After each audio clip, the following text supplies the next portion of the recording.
Hey hi everyone, it's my 30 days of mini ব্লগের day 3। সকালের routine আমার প্রত্যেকদিন সেমই থাকে, এটা আর আলাদা করে কিছু চেঞ্জ হয় না। আর কি জানি বাড়িতে থাকলে আমার বেশি ঘুম হয়, মানে সকালে উঠতে তো একদম মনই চায় না। আর আমি যখন বাড়িতে থাকি আর সকালে ঘুম থেকে উঠি ততক্ষণে আমার পাপা একদম ভাতটাত খেয়ে অফিসের জন্য বেরিয়েও যায়। আর আজকে একটা দিদি এসেছে বাড়িতে, তো তাকেই সামনে মোটে থেকে আনতে গেছিলাম, তখন কচুরিটাও নিয়ে এসেছিলাম। আর এই কুর্তিগুলো সব ওই দিদিটাই বানাই, এগুলো আমাদেরকে দেখাচ্ছিল আর এখান থেকে আমি একটা নিয়েওছি।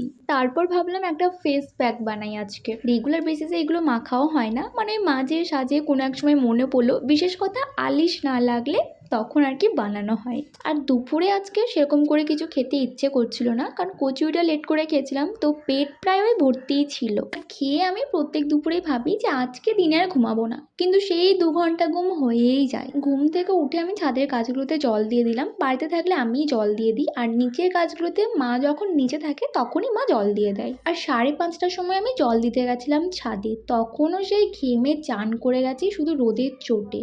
আর মা আজকে রাত্রে দই বড়া বানাচ্ছিল। আর আমি দই বড়া খাই না কোথাও, কারণ আমার টক লাগে, আর টক আমি খেতে পারি না। কিন্তু আমার মা যেটা বানিয়েছিল না, সেটা এত ভালো লেগেছিল আমার, রাতে আমি এটাই বেশি করে খেয়ে নিয়েছিলাম, আর কিছু খাইনি। তো চলো নেক্সট ভিডিওতে দেখা হচ্ছে। টাটা।